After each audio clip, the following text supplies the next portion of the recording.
So I finally got around to watching Captain Marvel Part 2, The Marvels. Okay.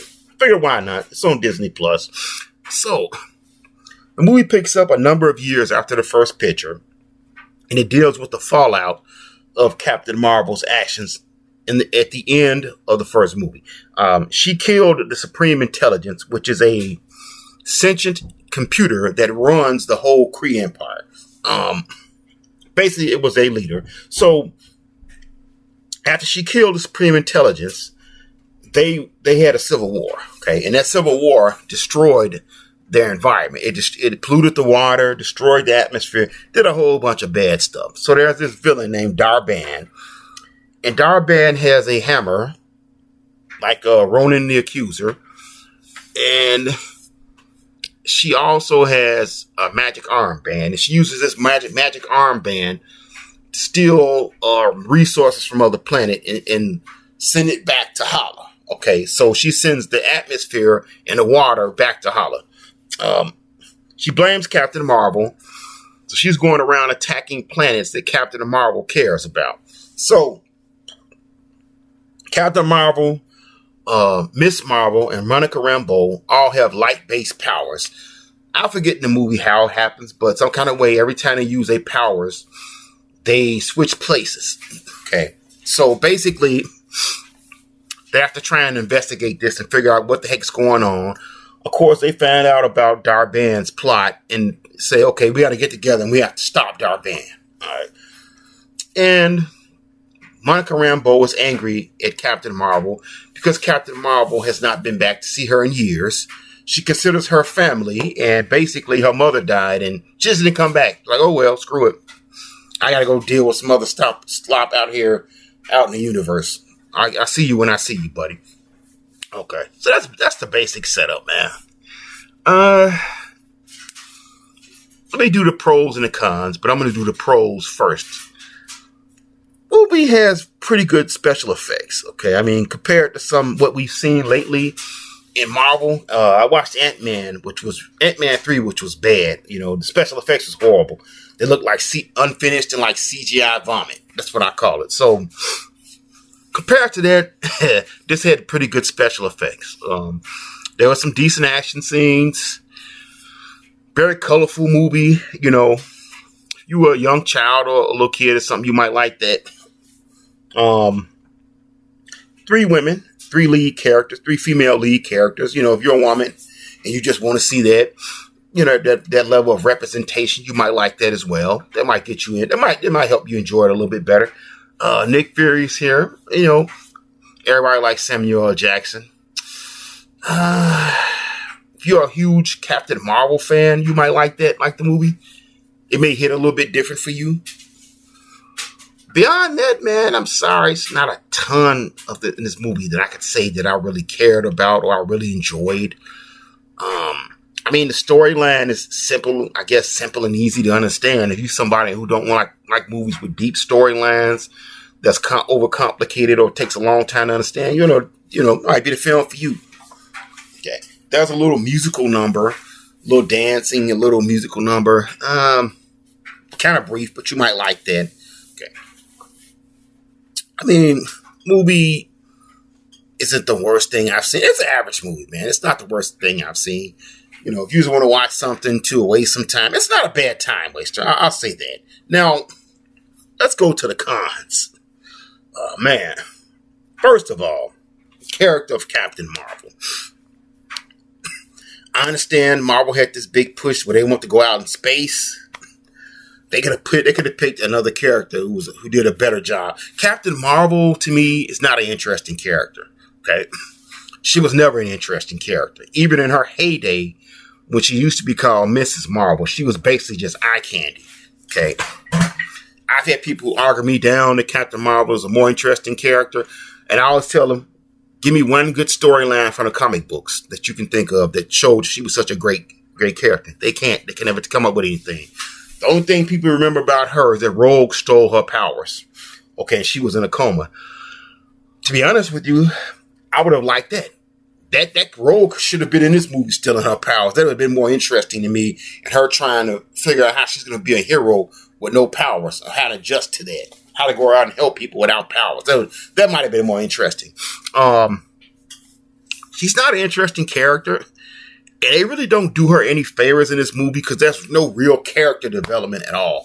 To be honest with you, I think that felt like they tried at least halfway tried to do something with her in the first movie in terms of character development. I don't think this movie should have been a team-up film. I feel like they should have spent more time developing her character. And, then in the third movie, we do a team-up film. Basically, Captain Marvel is Superman, a less interesting version of Superman. She's a super powerful character who's uninteresting. At least Superman is interesting and has interesting characters for him to respond to and work off of. Okay. There's nothing in here. She's not interesting to me. She has no interesting storylines, and none of the characters who she really deals with are that interesting. Okay. And they made her the most powerful character in the MCU for some weird reason when she never was in the comic books. Okay. Yeah, they could have did better with her. Also, the team up aspect. It was okay for one, at the end of the movie, they teamed up. That was cool, but then they immediately broke them back up again. So, I don't know, man.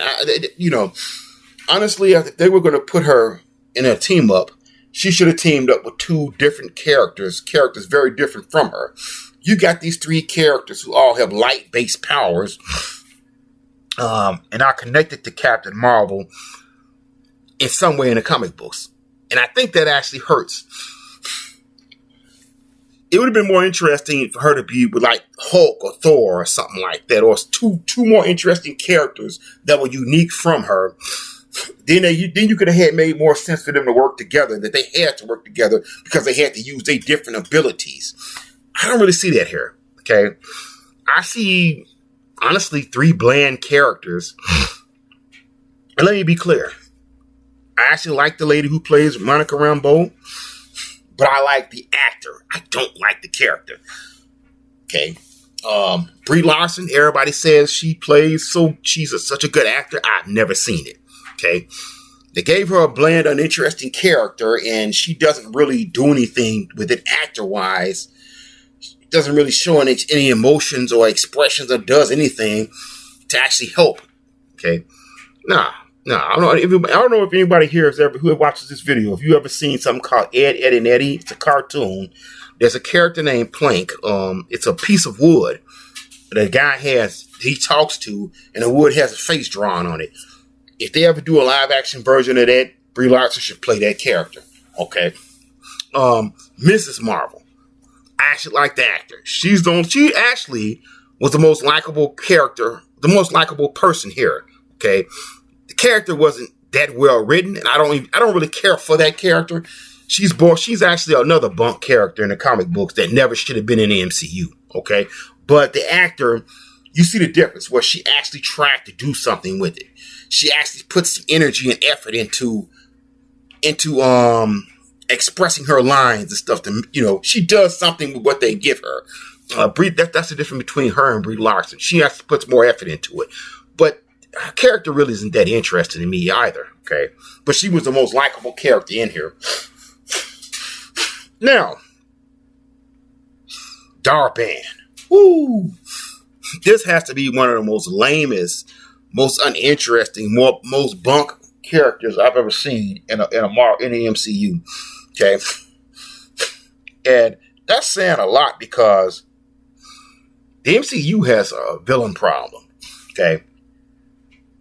Besides Thanos, Killmonger, and Loki, they really don't have any interesting villains, which is strange because in the comic book, all these characters are interesting. They have tons of interesting villains in the comic books, and some of the villains they've messed up in the MCU was actually interesting in the books. I don't get it. How can you have that great source material and mess it up? And then what's strange, my understanding is Dar-Benn is actually a dude in the comics. Okay. My uncle used to buy every comic book in the shop, so I used to get everything for free. Even then, I really didn't pay much attention to Captain Marvel. Like I said, her heyday was basically when she was called Miss Marvel, and she was an eye candy character. Okay, and her, the most interesting thing that happened to her was getting her power was stolen by Rogue and being put in a coma. The thing about this Dar-Benn character is the character actually looks more interesting in the comic books. So they said, hey, let's take this character and make it a woman, and let's make it let's make it more bland and less interesting. I don't get it, man. They could have did something with this character to develop this villain, to develop her a little bit more and make her at least somewhat interesting. Especially when you have Captain Marvel herself is actually boring and uninteresting, and the actor, to me, doesn't seem to even make an effort to actually act. She says her lines and behaves in such a flat manner that she would have been a good Vulcan. Okay, she could do a Vulcan very well. I hope that she goes and gets into one of those Star Trek movies as a Vulcan. Okay, but Dar-Benn was a joke. I mean, I'm like, man, you may as well not even had no villain here. They were just so laughable. Nick Fury's here, but he doesn't really do that much. Another problem that I have.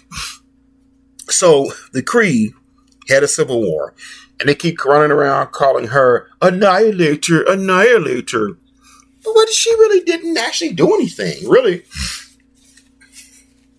She killed the Supreme Intelligence.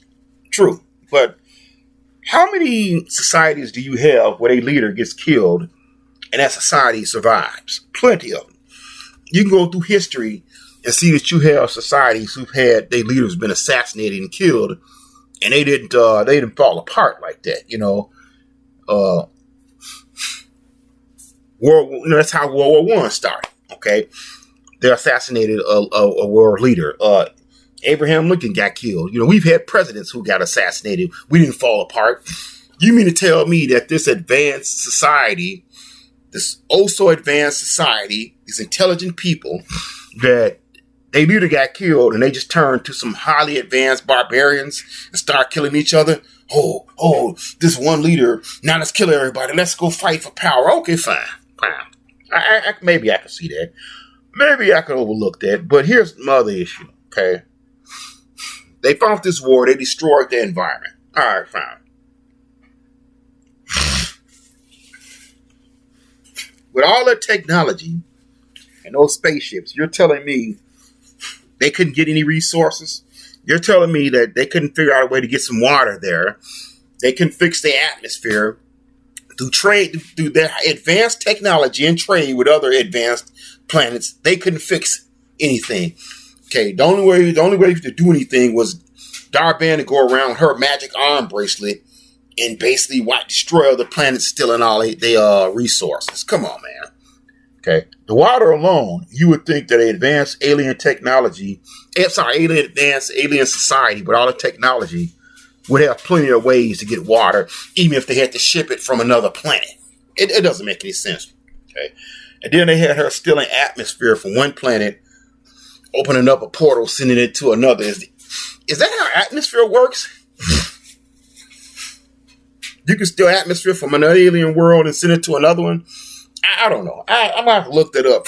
I'm actually curious. But I don't know, man. That didn't make much sense to me. It seemed to me like they just gave her some very loose reasonings of what she was doing, and it didn't really make much sense, okay? The Kree act like highly advanced, highly intelligent fools, basically. And a lot of science fiction pictures do that. There's videos online. I can't think of the guy's name. He has a whole channel that basically talks about advanced alien societies that are too dumb to have survived. Okay, and the Kree is one of those. Okay, they're just too stupid. They like the biggest dummies in the world, despite having the most advanced technology. Okay, so let me see what else that I didn't like. Okay, this might be a pet peeve. At the end of the movie, they're in their little space station, and they don't have enough escape pods. I don't remember if the escape pods got damaged or they just didn't have enough. You would think that they would have extra escape pods because, it seemed like that'd be an important thing, but whatever.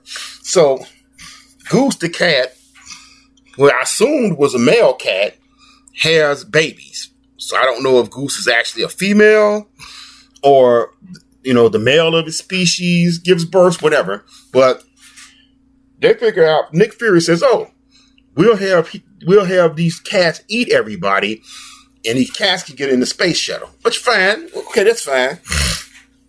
But it's strikingly interesting to me that Goose doesn't seem to listen to anybody in the first movie or this one. But these little cats, they figure out how to get these cats to do exactly what they want, when they want it, when they want them to do it. So I guess the cats read the script and say, hey, we need to cooperate before they fire us. But fine, okay.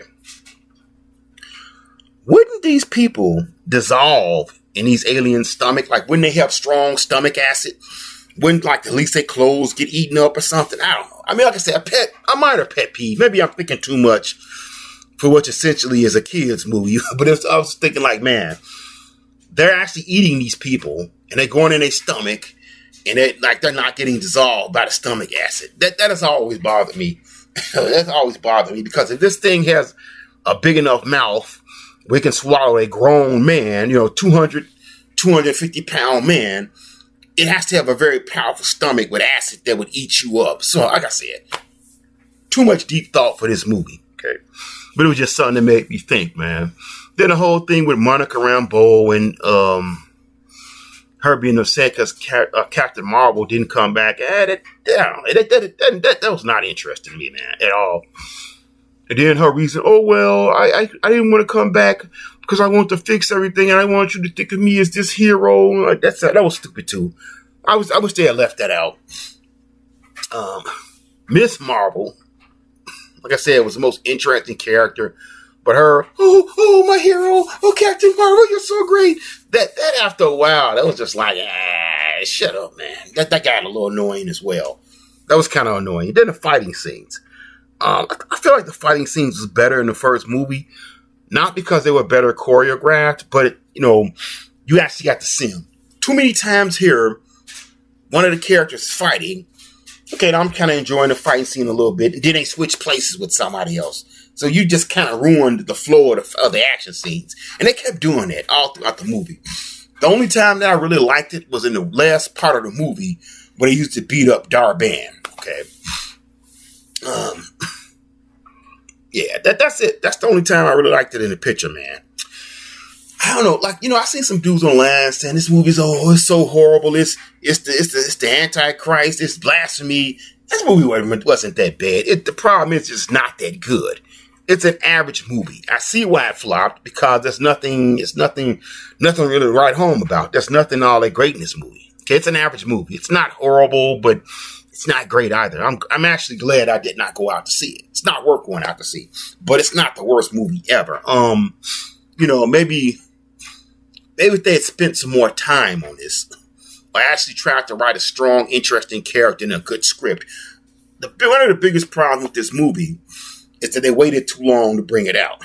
If they had brought this movie out around the time when the MCU was more popular, okay, because the first movie, I don't care what people like to say, first movie wasn't all that great, but it was better than this one. But that first movie benefited from being sandwiched between Infinity War, okay, and Endgame. It got a big boost from that. Then they lied with the marketing and told people they had to go see that movie because it explained those two movies, okay? But the thing is, you couldn't do that this time, okay? You couldn't sandwich it in between these two big movies, and the MCU as a whole is not as popular as it was then. So this movie could not benefit from that. They should have brought this movie out as soon as possible after the first one, okay? And they should have, like I said, they should have put her with two more interesting characters. Just actually spend some time with a good villain and a good script. Just put some more effort into it. So I don't know. Like I said, and that dancing scene. The singing, when they go to the alien planet and they can't understand people unless you sing. That wasn't horrible to me, but I just didn't really get what was the point. Like, okay, they can't understand you unless you sing. Why? I'm saying the same words, but unless I sing it, you can't understand it. Why not just have a scene there where she's coming there and Captain Marvel is our hero and we're gonna celebrate and just have them singing and call it a day. You don't need to add that little goofy plot line because it didn't make any sense. And I think that's the big problem in this movie. A lot of stuff don't really make sense. Okay, wasn't well thought out. And I don't know. I feel like I could have came up with a better story than this. So they need to do something, man. But I think this is it for Captain Marvel. But like I said, it's not a horrible movie. It's just an extremely average movie. It could have been. It easily could have been better. Okay. So just my thoughts. An average movie. Not horrible. You could watch it. It's a decent time waster, but it's nothing to write home about.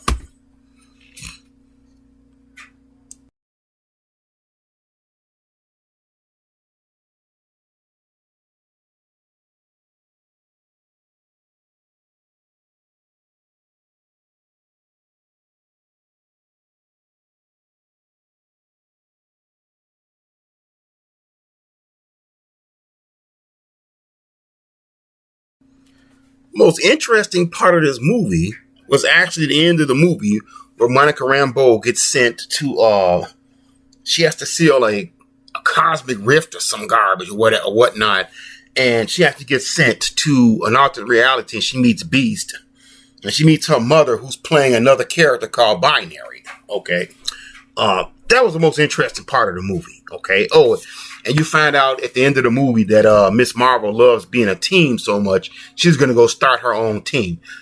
Those two little scenes was more interesting than anything else in the rest of the movie.